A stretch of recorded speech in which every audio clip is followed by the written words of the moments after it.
Hello out there, awesome radio family. Woo! Thank you for joining us on 107.5 FM and 1570 AM WECU every Tuesday from 2 to 3 p.m. Are you ready to engage and inspire?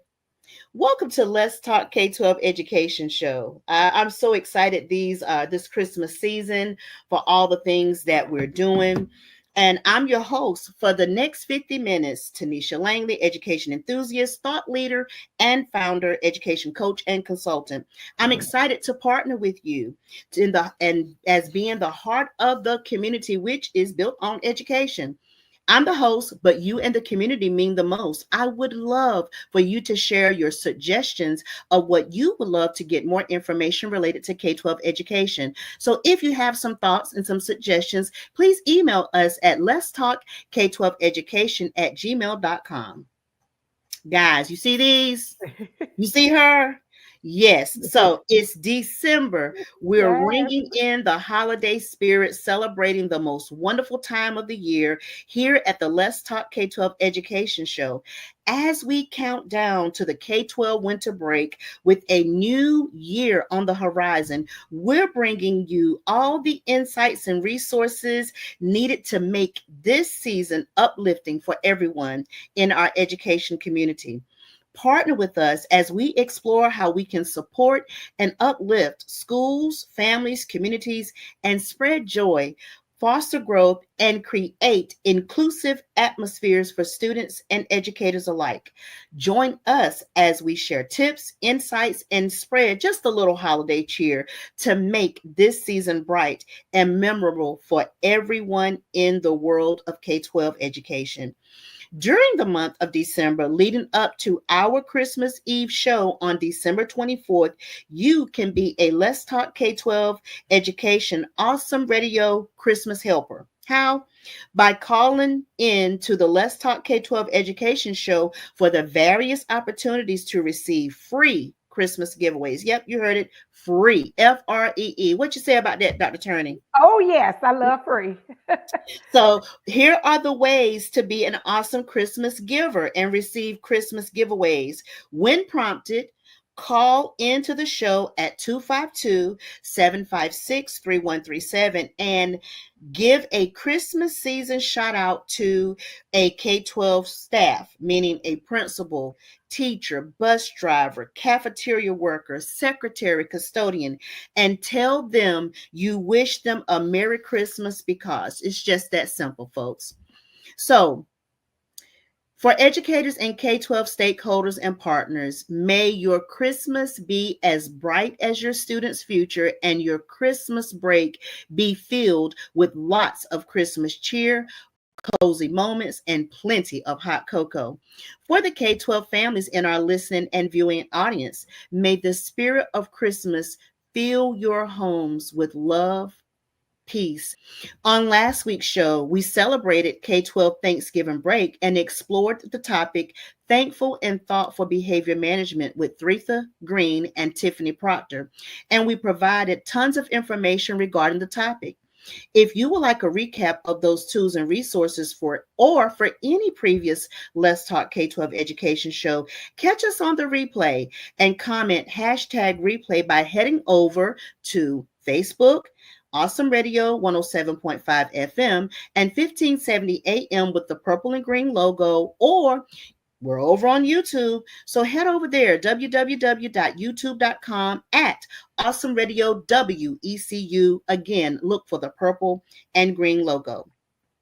So as a former educator and classroom teacher from a traditional public school setting and current education consultant and coach, my goal is to use this platform as an unbiased show to educate and provide information as it pertains to educating our future. That's the goal of the Let's Talk K-12 show, to let others know that in the educational landscape, there is a light that pierces the darkness, and there are educators working in the trenches, stakeholders like Dr. Turney, and educational thought leaders like myself, partnering to close the gap of the school to prison pipeline with tenacity, grit, grind while providing hope. So, I'm going to open up today's show with our topic, which is innovation and stagnation of charter schools. And I'm going to give you a thought provoker. Charter schools were founded on the promise of innovation and flexibility, offering unique approaches that could be shared to benefit all education. But with time, some argue they've become more standardized or stagnant, losing the pioneering spirit they were intended to embody. What factors drive a charter school to flourish or falter? And how can these schools continuously innovate while staying true to their original mission? This thought provoker, it opens up the floor today for our discussion with our expert, Dr. Turney, for a balanced discussion on how charter schools can reignite their innovation vision while addressing challenges that may hinder growth. So I have a little brain teaser, okay? So we're going to get warmed up for our show with a How is Your Brain game to drive your educational mindset shifts out of park into drive. Let's engage your critical thinking skills. You know, you that word all too familiar, don't you, Dr. Turney? Yes, for ma'am. for school homework and school tasks with your children, grandchildren, nieces, nephews, godchildren, and the crew. So here's a little joke, Dr. Turney. Why did the students bring a map to their charter schools? Oh, You ready? Because it's all about exploring new paths. I love You it. love I that love joke. it. Great job. Thank Thank you. you. I know. Look, I won't take any of the comedians' jobs at night. I promise you. So, if you have brain teasers or jokes for How is Your Brain Game segment, and you would like to have them shared on the show, email us at let's talk K12education at gmail.com. So, listen. Let me introduce to you my awesome and talented guest around our topic today that will add great information, tools, and resources. And she's also a Christmas helper and will bless our listening audience with some free, you heard it, Yes, free yes, yes. show giveaways. Let me explain who she is.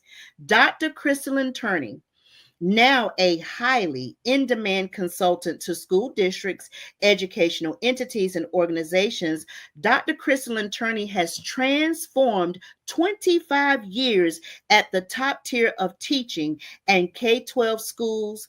And direct administration into delivering inspiring and game changing knowledge transferred through coaching, presentations, keynotes, and workshops. Let's go, Dr. Turney. It snaps.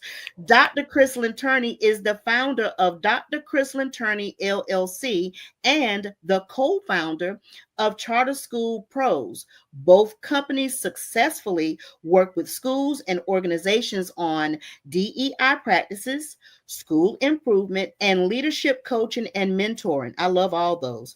Her work sites have expanded the globe, including Illinois, Michigan, New York, Florida, and the Cayman Islands. You got to take me there. To Yes. name a few. Dr. Turney is also the author of several articles and two books, Inspiration and Reflections for the School Leader and 5 Months to School Improvement. Let's go. Dr. Crystalline Turney graduated from Bowling Green State University, Ohio, with a bachelor's in secondary education communications, Xavier University, Ohio, with a master's in educational leadership and supervision, and Capella University with a doctorate in educational management and leadership. She lives in Cincinnati, Ohio, with her husband and two school age children. She is also a mother of two adult children. Dr. Turney is a member of Sigma Gamma Rho Sorority Incorporated and Quinn Chapel AME Church. Dr. Turney, Thank you. Yes, school ma'am. school our radio and listening audience today with those credentials. Welcome to the Let's Talk K-12 show. Absolutely. Thank you so much for having me. I'm excited. And yes, I bring the cold and the wind and the ice from Ohio. So I got my ice princess going today. I love it. Look, it's still Christmassy. Yes. So let me give them an opportunity. Here's your first opportunity today. Awesome Radio Christmas Helper opportunity to receive a free Christmas giveaway from Dr. Crystalline Turner. Call into the show right now at 252-756-3137 and give a Christmas season shout out to someone, a K-12 person that is something special to you.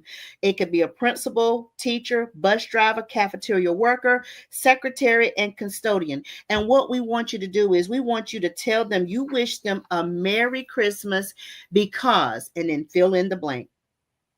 Dr. Turner, before you get into your segment today, we've got about nine or so minutes before we head to our first station break. We're going to do a guest chime and check in Christmas edition.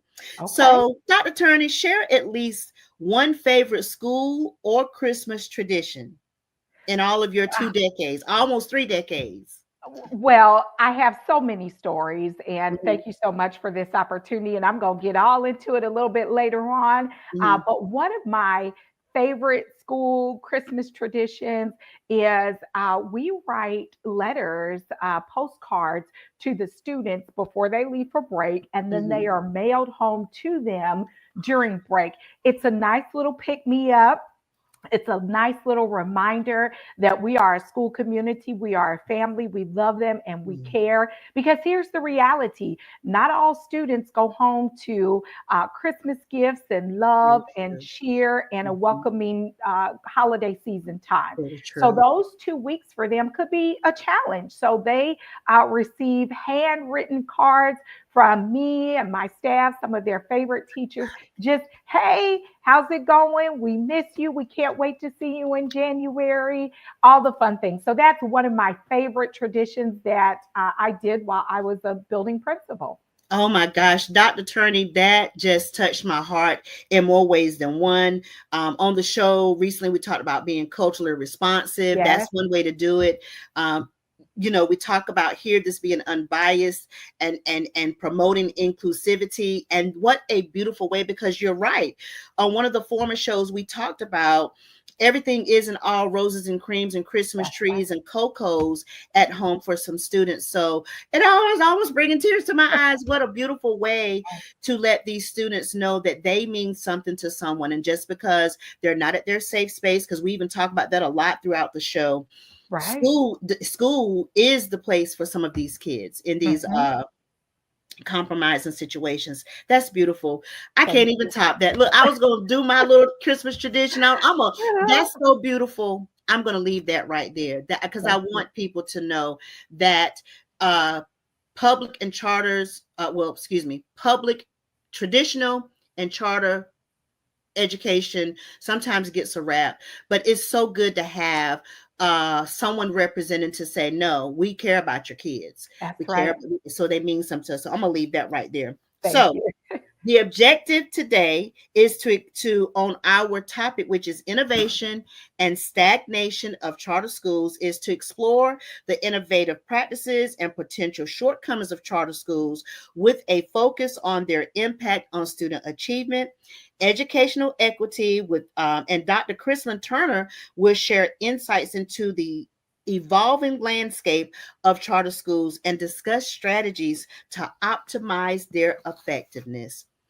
So I have some Project 2025 things that I could say, but we're 6 minutes in, and I want the radio and listen audience to get a chance to hear your perspectives. So, Dr. Turney, thank you for providing the Let's Talk K-12 listening and viewing audience with some clarifications. Without further ado, you got about 6 minutes into break. I'm going to hand the mic over to you and take them to school. Absolutely. Well, once again, thank you so much for this opportunity. Happy holidays, everyone.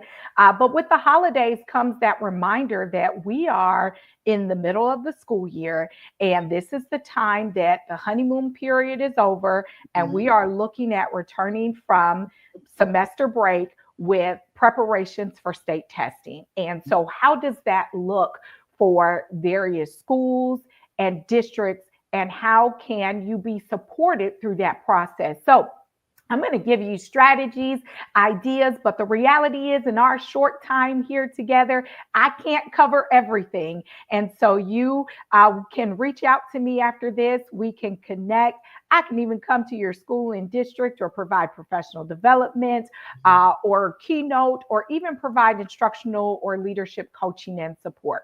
So, in our short period today, I'm just going to talk about all of it. And hopefully, it will be inspiration and motivation to you to revive yourself, rejuvenate, and jumpstart the second part of the school year. So, thank you again for the opportunity. As we've already discussed, my background is largely traditional education, public Okay. education. So I was an English theater and public speaking teacher. I went into school improvement and literacy support. Mhm. I was an Wow. assistant principal, a building middle school principal, a high school principal, went into district office. And then in 2019, I decided to become a full time education consultant, in which I have loved the highs and the lows of this journey. And I've had the wonderful opportunity to work in marvelous school districts and in wonderful places, as Miss Langley talked about, in the Grand Cayman Islands, and not to exclude New York and Chicago and some of the other wonderful places as well. But one of the things that I quickly noticed as I was moving into becoming an education consultant Mhm. is the gaps, but also opportunities with charter schools. Yes. And here in Cincinnati, Ohio, we started to see a boom of charter schools about 20 years ago. And very quickly, as we saw that boom in those charter schools, that innovation piece, we also started to see that stagnation piece within a Mhm. couple of years. And Mhm. so, as an educator, my question was why? Where are these gaps? How did these gaps come about? And what are some opportunities for these schools to fill these gaps? Now, this was before I started being an education consultant. And Mhm. so, just kind of playing that background role in traditional education and seeing, I wonder what's going on over there. So, Right. fast forward, a lot of the things that I was successfully doing in my public school settings as the principal, some of the charter schools started to reach out to me and say, hey, can you coach us? Can you support us? Can you give us professional development around these areas? And so, well before I started my education consultant business, I was already in those connected spaces with charter schools. And again, what I quickly noticed was we have some teacher gaps. Maybe it's due to licensure, maybe it is due Mhm. to alternative education pathways, or Mhm. maybe it's just due to the resources and structure of the charter school. We also had leadership gaps. Again, Yes. maybe all of our leaders were not licensed. Maybe they did not have a traditional pathway, or maybe they did not have the board support, Mhm. whether it Ooh. was through resources, fiscal responsibilities, and guidance in the state mandates. Now, one of the things that we quickly noticed in Ohio as well was that there were kind of two, well, maybe three worlds as it related to education. So there was the public school world and Mhm. what their requirements were. That's Then right. there's private school world and their separate requirements. And then Right. there's charter school world and their separate requirements. Well, recently in Ohio, they said, look, we're going to bring everybody to the table and we're going to start making it more equal in the expectations of charter schools, private schools, and public schools. Public schools have been fighting the whole way, right? So they That's were right. used to many of these mandates. That's true. It hit the charter schools like a ton of bricks because Yes. they weren't used to that. That's And right. then to look at graduation rates, student performance, right down to the teacher evaluation system that was state mandated for public schools that were not implemented in all of the charter And schools. and that was our huge thing. And look, we're going to pick that back up after the break Yes, because yes. that was okay. You stepped on my toe right then. Oh. Ouch. All right, so let's get ready to take us to break. So listen, if you are a family educator or K-12 educational stakeholder and would like to partner or reach out to Dr. Chrislyn Turner, you can connect with her via drchrislynturner@gmail.com or through her website at www.chrislynturner.com. It's there on our blue banner. And here is another opportunity to spread some Christmas cheer. Call into the show 756-3137. Give your name and where you are calling from to receive a free gift from Dr. Chrislyn Turner. So we don't want you to go anywhere. You're listening to the Let's Talk K-12 Education Show here on Awesome Radio, WECU 107.5 FM and 1570 AM, where we make K-12 educations everyone's business while taking pride in being Christmas helpers. We'll be right back after this short message.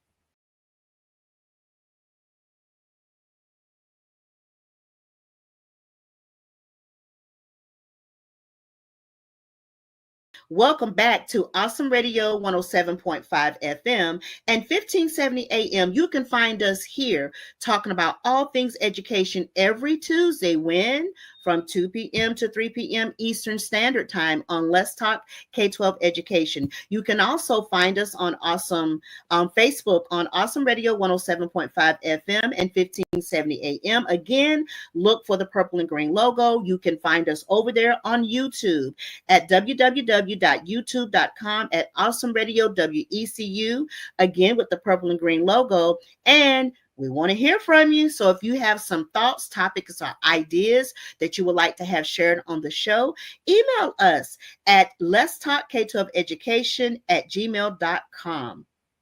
Going to give the third opportunity because Dr. Turner is feeling so much in the Christmas festive season. So going to give you your third opportunity as a Christmas helper to receive a free Christmas giveaway from Dr. Chrislyn Turner. You can call into the show right now at 252-756-3137 and give a Christmas season shout out to your favorite K-12 staff, principal, teacher, bus driver, cafeteria worker, secretary, and we want you to tell them why you wish them a Merry Christmas. You wish them a Merry Christmas because, and that gives you the opportunity to receive a Christmas helper gift from Dr. Chrislyn Turner. Dr. Turner, you turn up right before the show, right before the break. So I'm going to hand the mic back over to you. I want you to take them back to school. And hopefully I want you to add some clarifications behind the great divide with your educators from the traditional public school setting like myself.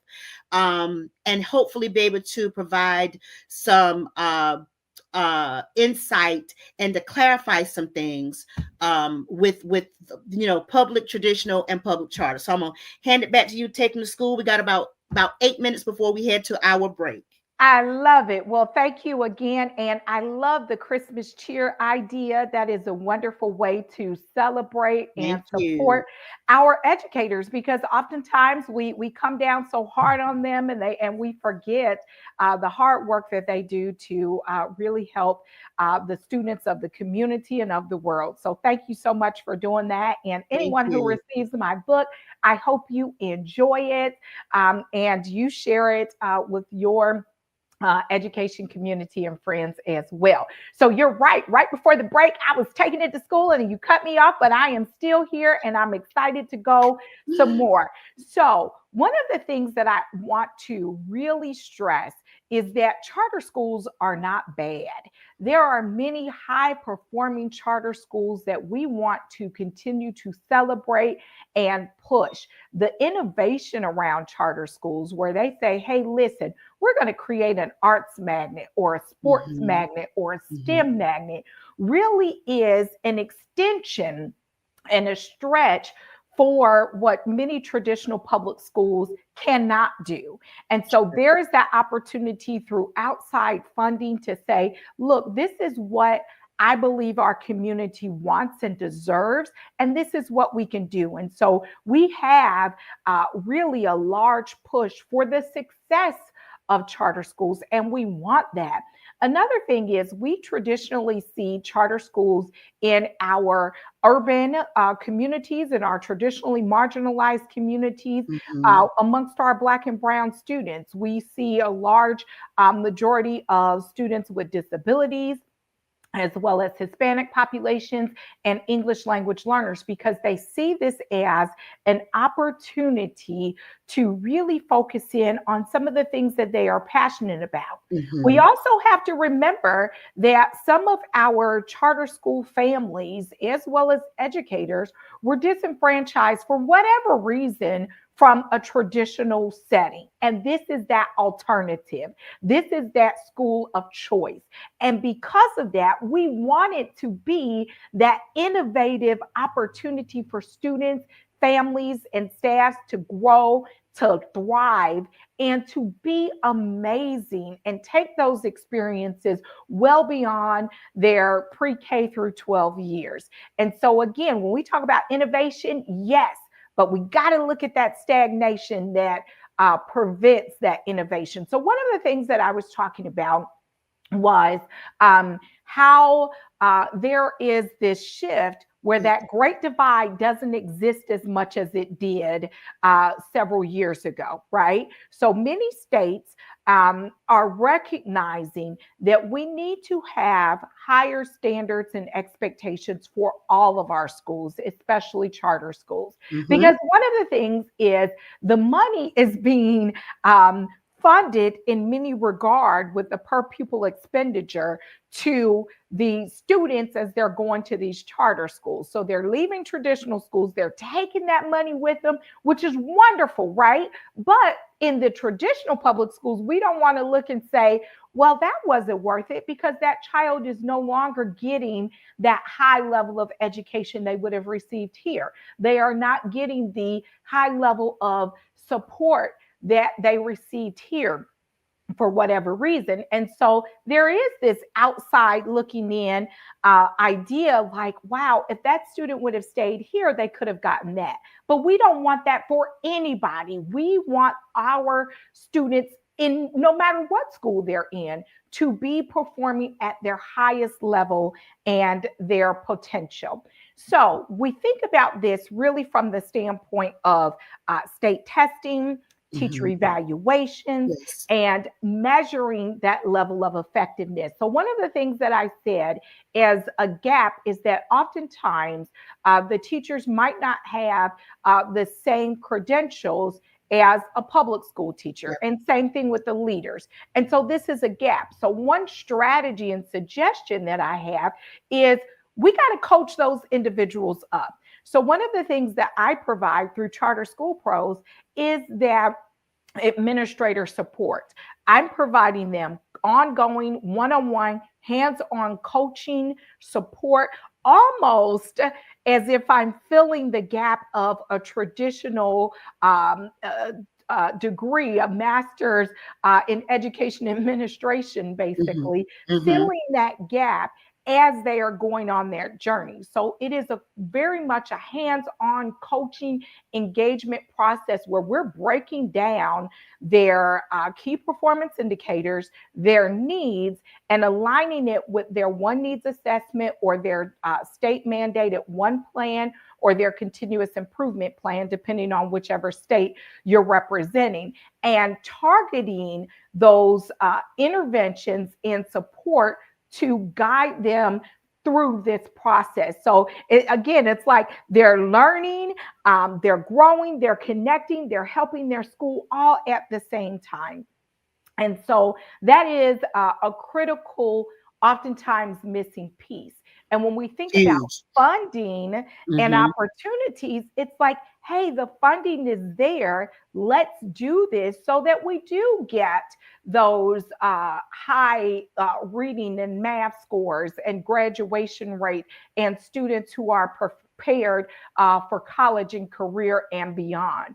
We're also looking at any type of behavior supports that we can provide, guidance in Mhm. students with disabilities, as well as support for English language learners and students in poverty? What are the structures that we can put in place that we can coach and support teachers and leaders so that they guide those students, so that it doesn't become this school to prison pipeline where we're Yes. not developing Mhm. or we're lacking in developing and guiding the students? That it's not just a house for them Mhm.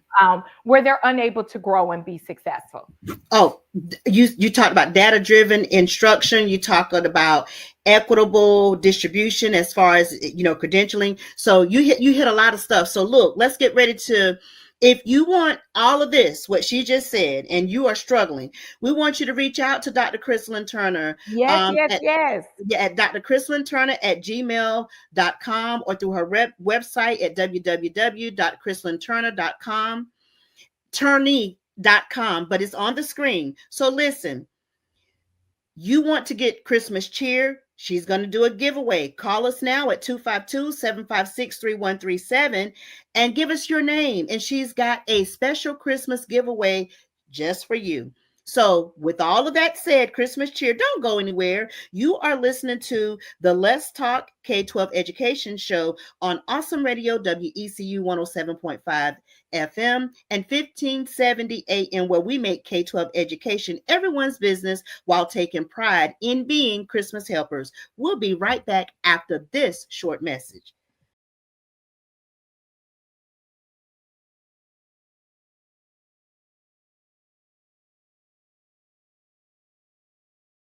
Welcome back to Awesome Radio 107.5 FM and 1570 AM WECU, where we're promoting educational equity for the families in our listening and viewing community. I'm the host, but you and the community mean the most. Please email us at please email us your K-12 educational suggestions or topic ideas at let's talk K-12 education at gmail.com. So, going to open up this last segment of the show today with a huge thank you to Dr. Turney for being an awesome radio Christmas helper on the Let's Talk K-12 Education Show with her free book giveaways today for our listening and viewing audience. So, thank you, Dr. Turney, for that, Thank for spreading a you. little Christmas cheer. So, before we get into your book talk, I want you. This is the show that we're not going to shy away from the controversial things.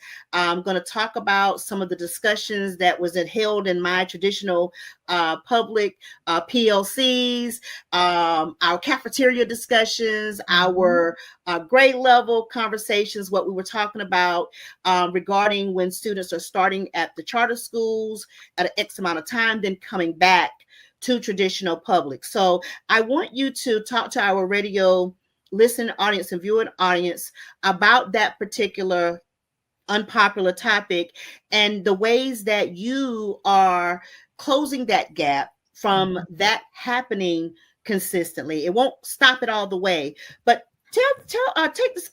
take our radio listening audience and viewing community back to school with that, and I'm going to open it back up for you to talk about that kind of controversial conversation that we were having in the traditional public schools and what you're doing as an ed consultant, specializing in your area of expertise to help us out a little bit.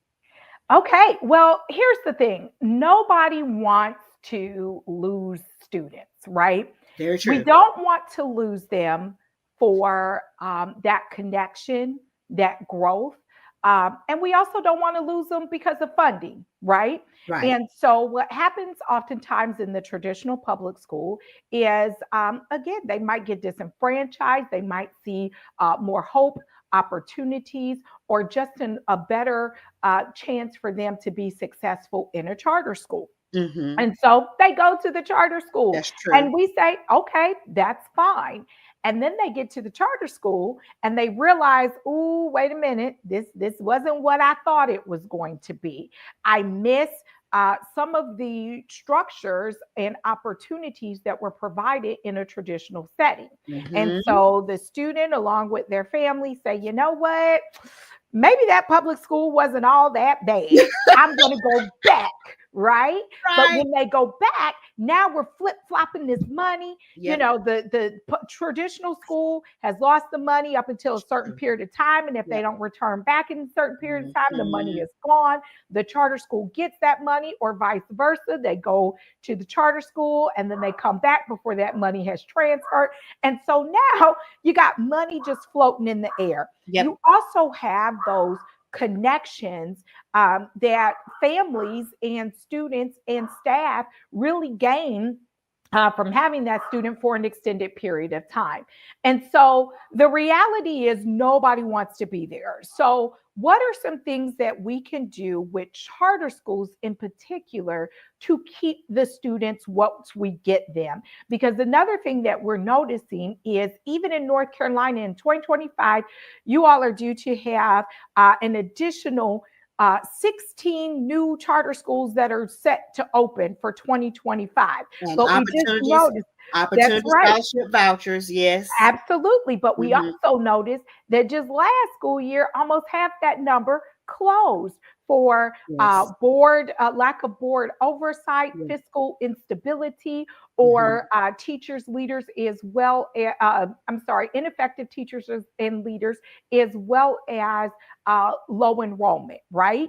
That's true. So nobody wants to be on any side of that, right? So this isn't the traditional public school against the traditional charter school. This isn't us against them, because at the end of the day, it's kids. It's It is. all kids that we want to see student success and effectiveness. So some things that we can do to prevent this back and forth is charter schools can set data driven instructional outcomes for success, providing professional development for teachers to be culturally competent and Mhm. responsive in their Mhm. practices, Mhm. inclusive in their practices, and supporting the students where they are. And I think that is one of the greatest values and assets, really, of traditional public schools, is because of the resources and opportunities. No matter what student we get in what area of their subgroup they might fall in, we are able to provide that guidance, that support that they need. So if it's a student with disabilities who's reading 5 grade levels below, we're able to provide that support. But when we look at sometimes charter schools where there might only be one first grade teacher, It's where there true. might only be one special ed teacher, where there might only be a tutor who provides English language learner support, then it makes it difficult for them to get all of these types of students coming in with all of these ability levels. And Very true. so, looking at the data, providing that data driven instruction, breaking it down, and really coaching and training the teacher, saying, listen, we only got one first grade teacher, but here's what we're going to do with that first grade teacher to Mhm. make sure that she is able to support the student who is reading at a pre-K level to the student who might even be reading at a fourth grade level. We Mhm. want to make sure that first grade teacher is most prepared. And same thing for all of the other grade levels. And same thing with that leader in the building. Very true. Are they an instructional leader where they can coach and support that first grade teacher who might have to teach all of these different ability levels in one classroom?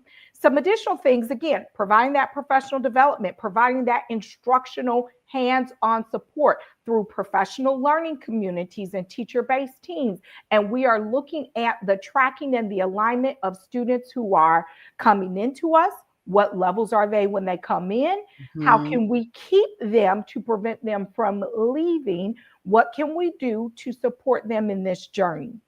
And so there's a lot of ways that we can continue to collaborate and support so that we don't see those doors shuttering, so that we don't see that low enrollment, so that we don't see that lack of board governance that makes these policies and practices ineffective. And so, one of the things I said at the beginning of the show is Mhm. I could talk on for days about this, and there's so many layers to this, but that's Yes, it just is. one little glimpse into what we can do and what strategies can be done to support growth. Dr. Turney, so while you were talking, one of the things, I had a paradigm shift in my thought processes in it being the great divide between traditional public and traditional charter.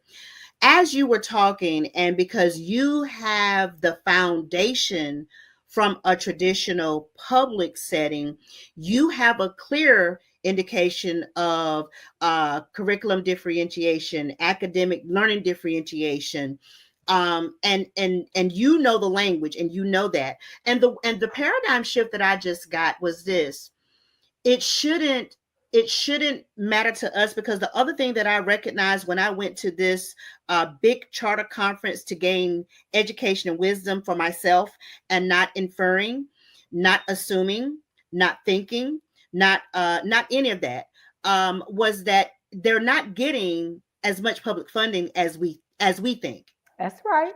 So my paradigm shift is, if we have doctor attorneys in those settings to provide the support, professional development, and training for those leaders, for those teachers, for those babies, it's kind of like it's an alliance. Because if families are feeling that the charter is a better setting That's right. for their child, for them as a whole group, for that village, then of course our ultimate goal is that at the end of the day, you said something at the top of the show that my principal used to say all the time, Mr. Harris.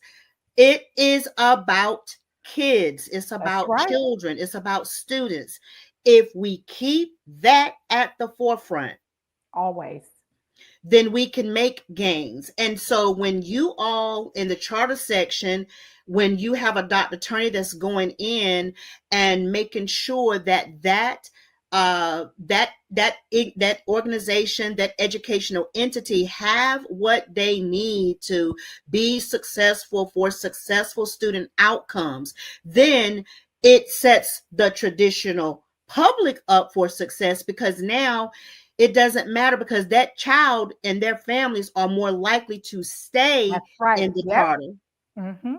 and you don't have to worry about these babies crisscrossing, affecting your data. Yes. So that was my paradigm shift, that is about cohesiveness and collaboration. Because at the end of the day, when families are happy, children can thrive. And if they're saying, we want to go over here, this feels better for us. We've tried traditional public for 8, 9, 10 years, and Right. little Johnny, little Joni, little Joaquin, they're just simply, this is just not a good fit for our Hmm. family, for my child. That's right. So I am loving the fact, I'm loving everything, because I'm a data chick. Yes. My clinical teacher, and my practicum teacher, and my principals in the schools, when I finally started my teaching career, and being the top of my career as a remediation teacher, I'm data driven. So all the things that you're talking about, I kind of wish you were in our area when this particular charter school folded, because Mm. we went through a lot of these kids leaving us, going there, taking the Hmm. funding, but coming back Hmm. because they were not curriculum sound. Right. There were challenges with licensure and Hmm. training, Hmm. because teaching isn't the thing. You have people that homeschool, and those kids are successful. So Right. yes, our license, make us what they consider highly qualified.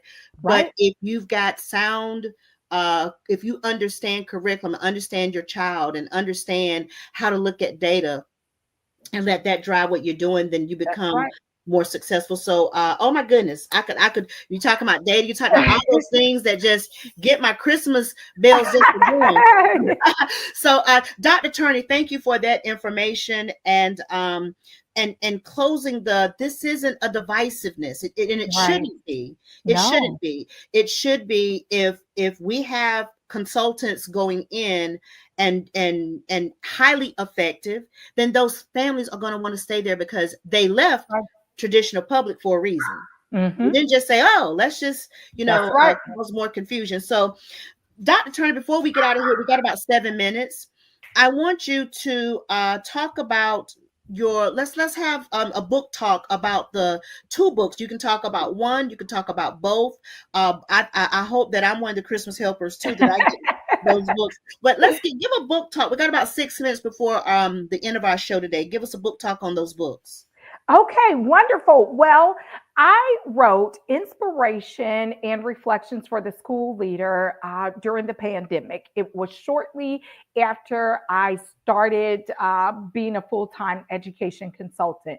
And one of the things that I thought about was there are no books for school leaders who are struggling, who need to reflect, who Mm-hmm. need to get guidance, support, fuel, energy to keep going in that Mm-hmm. school leadership capacity. And I Mm. thought about myself. And so, one of the things that really stuck out to me was in 2016, my mom suddenly passed away. Mm. Sorry It to hear that. was, thank you, yes. And she was my very, very best friend. Um, in that moment, though, I was a building principal of 1,800 students, 9 through 12. I was the first Black principal in that building, and I was the third female principal in Yes, ma'am. almost, thank you, Oh, in yes. almost the school's 100-year history. Mm-hmm. And I cite my race and gender because all eyes were on me. And Yes. so there's no time to grieve the loss of your best friend and your mother when you're running a school of 1,900 students, predominantly white. All eyes were on you. And let me just throw in an additional curve ball to this. We were undergoing our accreditation in 2 weeks.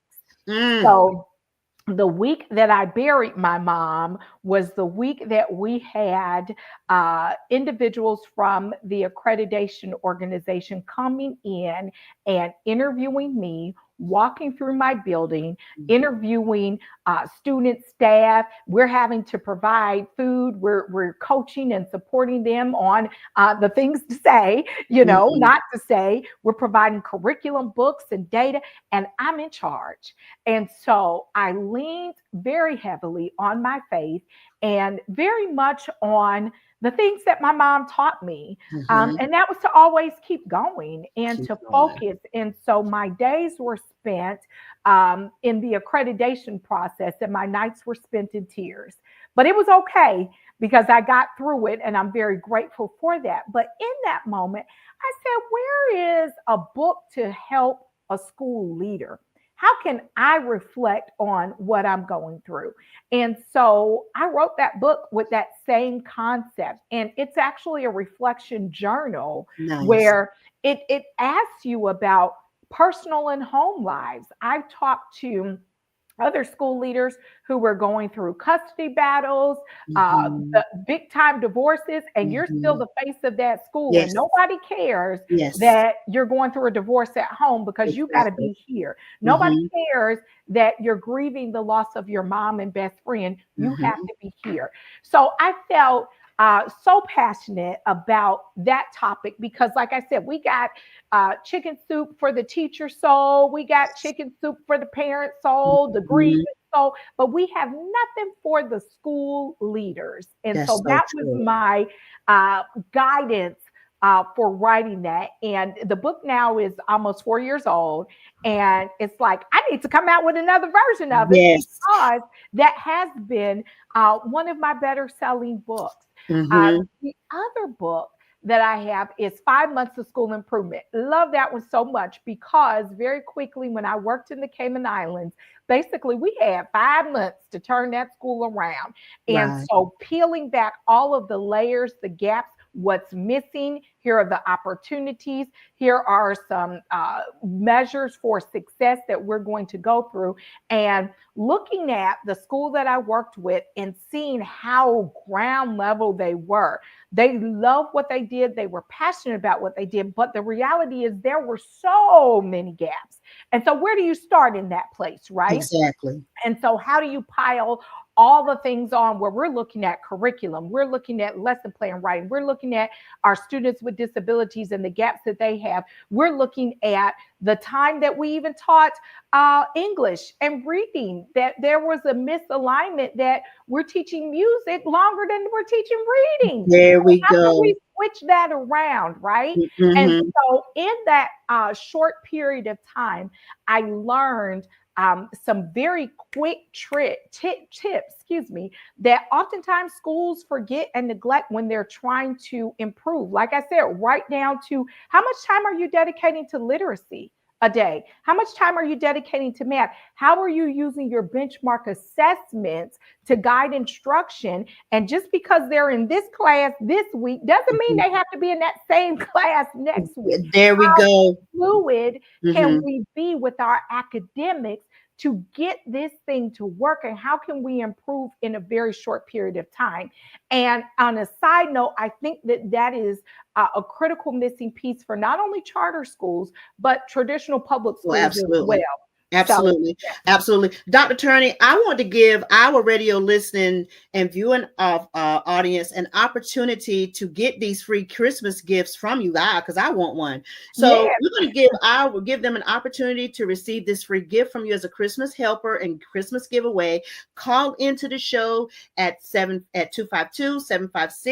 252-756-3137. Give your name and where you are calling from to receive these wonderful books that Dr. Turney just talked about. So listen up, guys. I love all of your key takeaways today. Dr. Turney, thank you for being a Christmas helper on yeah, our show today with these wonderful books. I hope I'm one of the Christmas helpers that can receive one. So again, this is Tonitia Langley, the community, and we want to thank you, Dr. Turner, for coming on the show today to talk. Dr. Turner, for talking about innovation and stagnation of charter schools and providing your expertise, clarifying some things. I want to thank you, but I want to let our radio listening audience know. Until the next time, stay well and continue to make educational equity everyone's community business. that's Also, right. join into the show and engage with us until December 24th for a chance to receive more free Christmas giveaways. Thank you for tuning in today on Awesome Radio, WECU 107.5 FM and 1570 AM. And we hope to see you here next Tuesday, same time from 2 p.m. to 3 p.m. Eastern Standard Time. Me and Dr. Turney are saying Merry Christmas, and we'll Merry see you next Christmas. week. Over and out.